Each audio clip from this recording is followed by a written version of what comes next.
What is going on, guys? Welcome back to the channel for this really quick video, and today I'll be talking about the major problems in 2K community. I'm not going to talk about moral side of things here. This one here is more on problems, on understanding how this game works. This one here is not my usual video, but to be honest, this could be my most informative video ever because this could turn around the way you understand 2K and help you understand the game even just by yourself. And by the way, this one here will be longer than usual, but every part here is really important, so try to watch it fully because I believe if you get the whole context of this video, trust me, you'll have better understanding on how the game works. So let's get right into it.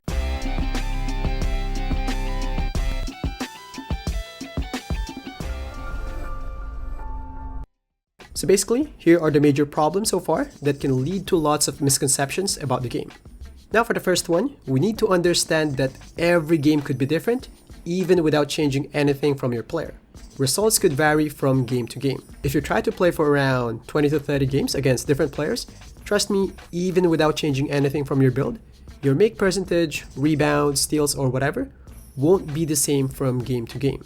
This one here sounds so simple, but if you fail to understand this one, it could cause a lot of chaos in your mind and ruin your whole gaming experience. Imagine this. Just for the sake of giving an example, let's say you fail to understand that every game is different. So after you play, let's say for 5 games, now you decided to change your motion style to Dennis Rodman. Then when you come back, now you feel that you rebound more. And now you feel that you're unlocking some type of Rodman-ish animations. So even though you already watched my test that proved that it doesn't affect your actual rebounding animations, now you will try to invalidate those testings because on your mind, you felt that you rebound more with Rodman. But the fact is, those changes you felt was not because you changed your motion style. It's just a coincidence. It will still happen even without changing anything from your build. I understand that this comment here is just for sarcasm, but there's some kind of truth to it, and I believe it still can be changed. Now the problem will be bigger if you apply this on all aspects of the game. Like if you start to miss shots, you start to blame 2K that you believed they patched your jump shot.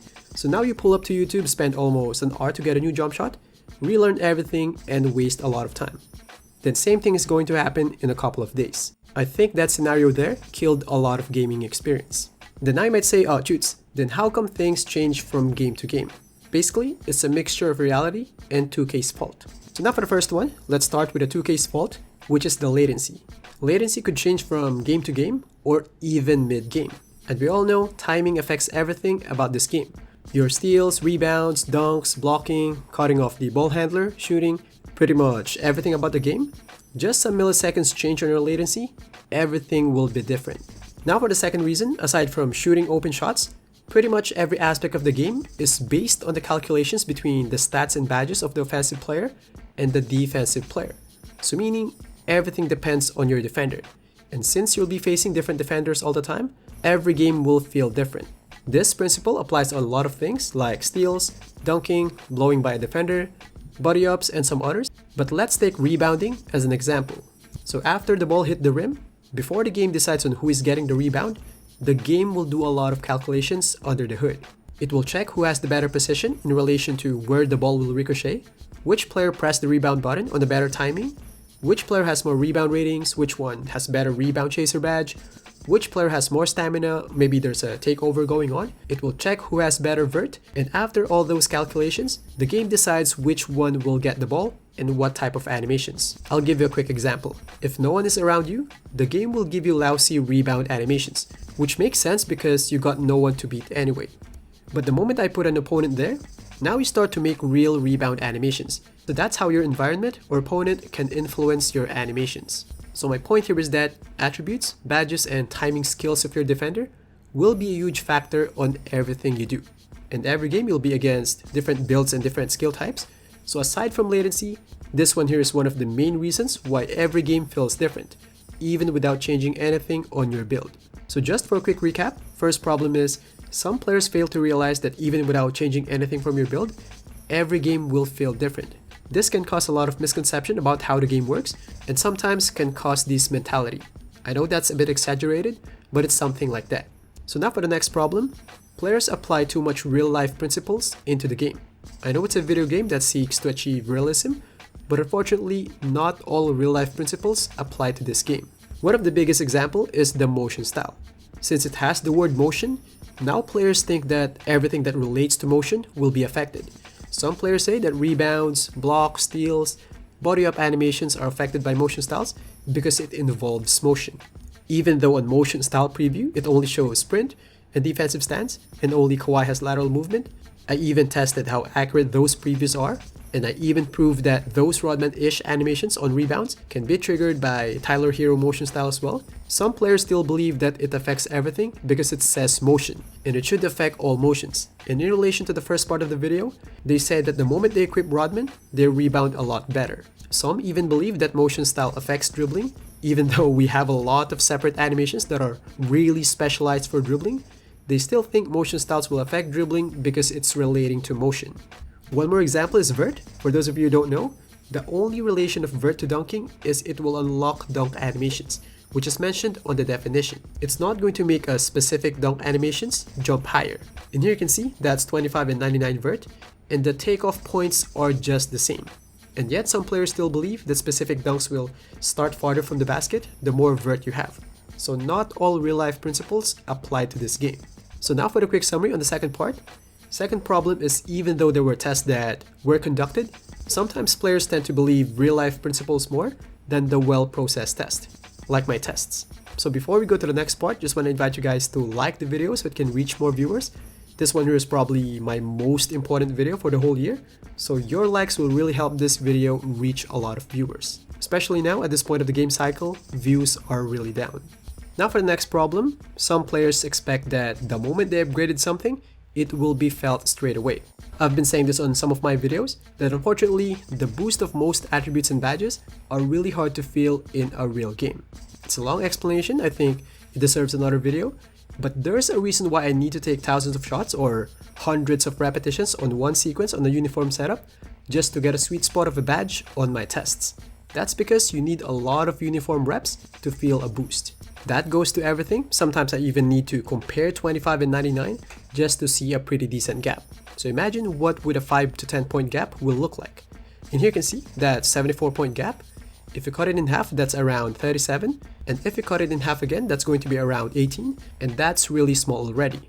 So imagine what would a 5 point gap will look like. Just to give you more perspective on this one, a standard boost of one upgrade of a shooting badge is around 5%.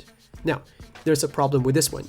Some players assume that they will feel that difference, and if they don't, the badge doesn't work. You would hear, oh, the badge is a scam because it doesn't work. I tried it and I can't feel any difference. To give you more perspective on how small 5% is in terms of boost, without 5% boost, you make 100 shots, and with that 5% boost, you'll make 105 instead.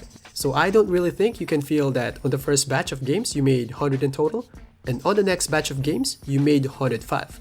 Especially that 105 will probably spread on 20 games, assuming you can make around 5 each games. So try not to expect that you will feel these boosts. Just believe that you are getting boosted.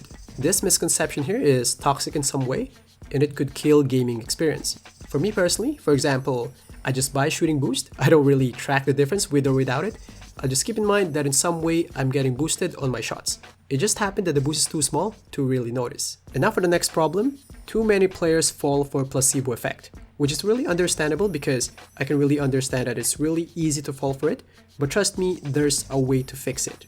I've been covering 2K for 5 years, testing a lot of stuff, and I witnessed a lot of placebo effect and debunked most of them. Back in 2K20, many players believed that lightning reflexes badge affects steals, rebounds, blocks, lateral quickness, rebounds, which I already proved that it doesn't work like that.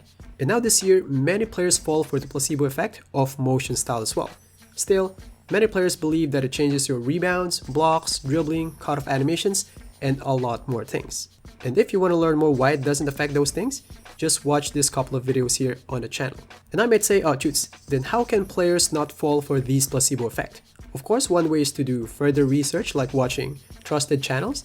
And the easiest way is if you think something is too good to be true, it's probably not true on 2K. Like on the case of lightning reflexes, does it make sense to you that a single badge will affect rebounds, blocks, steals, and cutoff animations and some other things? Or in the motion style case, does it make sense to you that an animation, which is basically free because it doesn't have any attribute requirement, will affect rebounds, steals, blocks, dribbling to the extent that it's really noticeable? No, right? One more thing, there was a time that many players believed that offensive consistency does wonders. And some players even remake a new build just to make it higher, and they say that their green windows are bigger with higher consistency, and lots of other stuff. We can't even see a really noticeable difference on the 5-point gap on 3-point rating. If you think about it, do we really expect to see a huge difference on offensive consistency, which is not even on the builder? No, right? What I'm trying to say here is that if it's too good to be true, it's probably not true. So now for the summary, here are the things that can fix community problems in terms of knowing how the game works. First one, players need to understand that every game will be different, even though you didn't change anything on your build. Second one, players should understand that not all real-life principles apply in 2K. Third one, players should not expect that every boost will be noticeable. And for the last one, players should try to avoid falling for placebo effect. So that's it for this one. If you want to add something, please feel free to leave it in the comment section down below. And again, please like the video so it can reach more viewers. So that's all for this one. Thanks for watching, and I'll see you guys on the next one. Peace.